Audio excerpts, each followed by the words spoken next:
Clinic online में दोबारा खुशामदीद कहता हूँ। नाजरीन, जिन व्यूअर्स ने ज्वाइन किया उनको बताता चलूँ कि आज हम बात कर रहे हैं रोज़े के ओवरऑल हमारे जिस्म पे हमारे जो असरात मुरतब होते हैं उस हवाले से बात कर रहे हैं, और ख़ुसूसन जिन लोगों को डायबिटीज़ है, क्योंकि डायबिटीज़ वाले के बहुत कंसर्न्स हैं, उस पर भी हम बात कर रहे हैं। आज हमारे साथ मौजूद हैं सरदार यासीन मलिक साहब और डॉक्टर शकील अहमद साहब।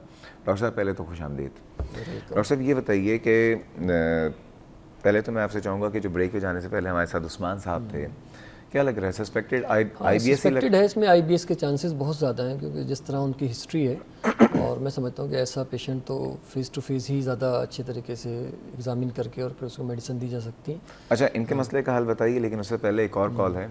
ये मिसेज़ उस्मान हैं, लेकिन ये लाहौर से हैं। अस्सलाम वालेकुम मिसेज़ उस्मान, कैसी हैं आप? ठीक ठाक हैं जी, अल्लाह का शुक्र डॉक्टर। बहुत दिनों बाद आपकी कॉल आई है जी। जी डॉक्टर साहब, बस कुछ तबीयत ठीक नहीं थी। क्या हो गया?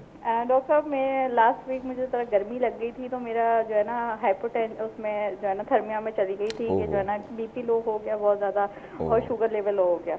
अब डॉक्टर साहब ने मेरे जो हमारे फैमिली डॉक्टर उन्होंने सारे टेस्ट वगैरह कराए हैं, तो मेरा HB बहुत ड्रॉप आया ना, तो उसकी और ESR बहुत ज़्यादा आया। तो अब वो कहते हैं कि जी आप T3, T4, TSH करवाएं। तो अब आया मुझे कराना चाहिए या नहीं कराना चाहिए? ये बताइए, आपका वज़न कितना है? डॉक्टर साहब, मेरा वज़न पिछले 2 साल से 55 kg है। अच्छा, वज़न तो आपका ज़्यादा नहीं है। और आपकी हाइट कितनी है? डॉक्टर साहब 5'2". 5'2" है। इसके अलावा क्या आपको सुस्ती रहती है? डॉक्टर साहब थकावट बहुत ज़्यादा है। थकावट अमूमन दूसरों के मुकाबले में सर्दी लगती है?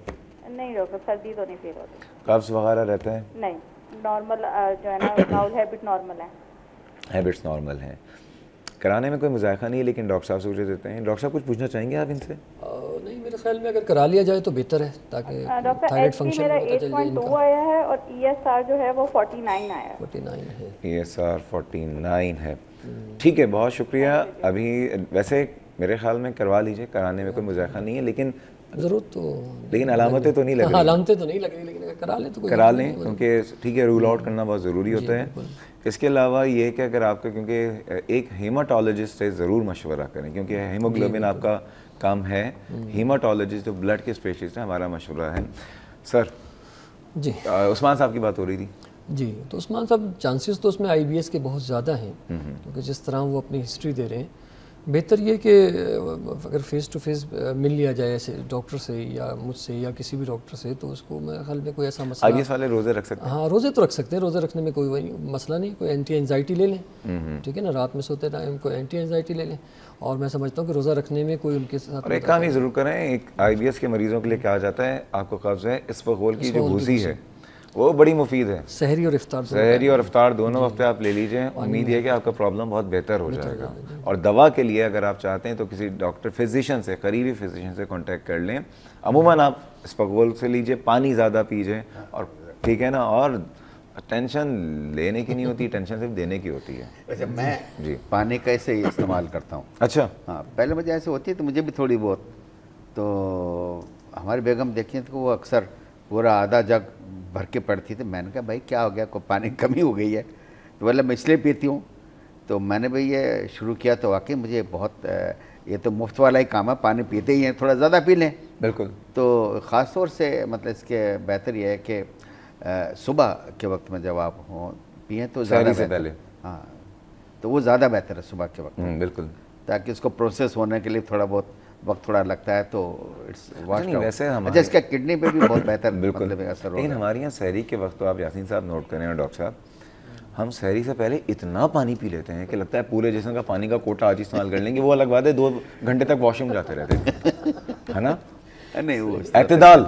लेकिन ओवरऑल जो है, एक दिन में डॉक्टर साहब से पूछते हैं सर, एक दिन में कितना पानी पी लेना चाहिए नॉर्मली? देखिए, अब चूँकि गर्मियों का मौसम है, तो इस मौसम में 10 to 16 गिलास जो है पानी कम से कम कंज्यूम करना चाहिए 24 आवर में। और रमज़ान में इसको इस तरह डिस्ट्रीब्यूट कर लें कि 10 to 12 गिलास जो है वो इफ्तारी के बाद से लेकर सोते वक्त तक, और 2 से 4 गिलास जो है वो सहरी में ले जाए तो वो ज़्यादा बेहतर है। सर, ये आपका नाम डॉक्टर शकील है, और शकील साहब हमारे साथ लाइन पे भी। वाह, क्या बात है, क्या बात है, सोने पे सुहागा। अस्सलाम वालेकुम शकील साहब। अस्सलाम वालेकुम। शकील साहब की लाइन है या ड्रॉप हो गई है? मेरे ख्याल में कॉल ड्रॉप हो गई है। डॉक्टर साहब, ये बताइए कि अगर हम बात करते हैं अपने हार्मोन्स की, क्योंकि आप जो है एंडोक्रिनोलॉजिस्ट हैं, डायबिटोलॉजिस्ट हैं, जी ये जो रोज़ा है इससे हमारे जिस्म के हार्मोन्स पे क्या असर पड़ता है? देखिए, अगर हम रोज़े को देखें तो रोज़ा एक ऐसी इबादत है जिसके बारे में अल्लाह ताला ने कहा है कि रोज़ा मेरे लिए है, मैं ही इसका अजर दूँगा। बाकी किसी इबादत के बारे में इतनी बड़ी श्योरिटी अल्लाह ताला ने नहीं दी है, सिर्फ रोज़े के बारे में कहा है। जब हम मेंटल तौर पर पुरसकून होते हैं तो हमारे तमाम हार्मोन जो हैं वो बहुत अच्छे तरीके से काम करते हैं, उन पर पॉजिटिव असर आता है। मिसाल के तौर पर ऐसे हार्मोन जो कि हमारी ब्लड वेसल्स और हार्ट को कंट्रोल करते हैं, उन पर ऐसा असर आता है कि उसकी वजह से ब्लड प्रेशर हमारा बिल्कुल नॉर्मल के करीब रहता है। अच्छा, जी हाँ, ब्लड प्रेशर वाले जो मरीज हैं, हाई ब्लड प्रेशर वाले, उनके लिए तो बड़ा अच्छा है रोज़ा। जी हाँ, बिल्कुल उनके लिए बहुत अच्छा है, वो रोज़ा रख सकते हैं और उनका ब्लड प्रेशर नॉर्मल या नॉर्मल के करीब रहता है। ठीक है। जिनका ब्लड प्रेशर हाई है तो रोज़े की वजह से वो थोड़ा सा नीचे आ जाता है। इसी तरह अगर हम ब्लड शुगर पर बात करें तो ब्लड शुगर लेवल इब्तदाई रोज़ों में थोड़ा सा बढ़ता और फिर कम होने लगता है, यानी नॉर्मल के करीब रहता है और शुगर कंट्रोल बहुत अच्छा रहता है। हम देखते हैं कि रमज़ान में आमतौर पर डायबिटिक पेशेंट जो हैं वो हल्की फुल्की क्या बहुत ज़्यादा बदपरहेज़ियाँ भी कर रहे होते हैं, मगर उसके बावजूद शुगर लेवल जो है जब चेक करते हैं इफ्तार के फ़ौरन बाद 2 घंटे बाद जब वो आते हैं तो शुगर लेवल खासा बेहतर होता है। गालिबन ये इन्हीं हार्मोन पर पॉजिटिव इफेक्ट है रोज़े का कि जिसकी वजह से उनका ब्लड प्रेशर जो है वो ब्लड प्रेशर नॉर्मल रहता है, उनकी शुगर नॉर्मल रहती है। अगर वो एतदाल से खाना खाएं तो वज़न भी उनका नॉर्मल रहता है। और दूसरे जो अनासिर हैं हमारे जिस्म के, जिसमें यूरिया, यूरिक एसिड और अदर मतलब ये केमिकल्स हैं, वो तमाम भी लेवल पर रहते हैं, यानी कि रोज़े के एंडोक्राइन। लेकिन उसके लिए ये है कि हम अपनी सहरी और इफ्तारियों में भी एतदाल रखें। जी बिल्कुल बिल्कुल, ठीक है। डॉक्टर साहब से अभी मजीद बात करते हैं। शकील साहब दोबारा लाइन पे मौजूद हैं। अस्सलाम वालेकुम शकील साहब। डॉक्टर साहब। वालेकुम सलाम, कैसे हैं आप? ठीक हैं सर, अल्लाह का शुक्र है जनाब। सर, पहली मरतबा आपके इसमें कॉल कर रहा हूँ। माशाल्लाह आपकी शख्सियत से और आपके अंदाज से मुतासिर हुआ हूँ, तो बहुत शुक्रिया। आपसे कुछ अपना मसला बयान करूँ? जी जी फरमाइए। डॉक्टर साहब, दो ढाई महीने पहले मुझे ब्लड प्रेशर की शिकायत हुई थी, 2.5 महीने पहले, और उस वक्त गालिबन 140/90 मेरे रहता था ब्लड प्रेशर।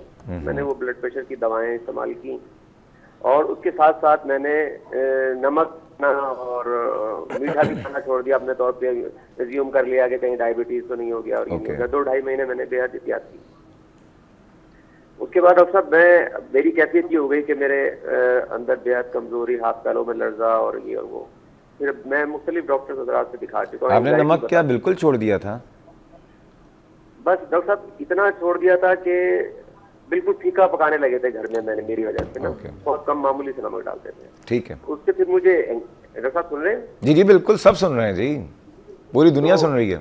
तो फिर वो मुझे एंग्जाइटी बताई, फिर वो कार्डियोलॉजिस्ट के पास भी गया और ब्लड प्रेशर के डॉक्टर के पास भी गया, कई डॉक्टर से रुजू कर चुका।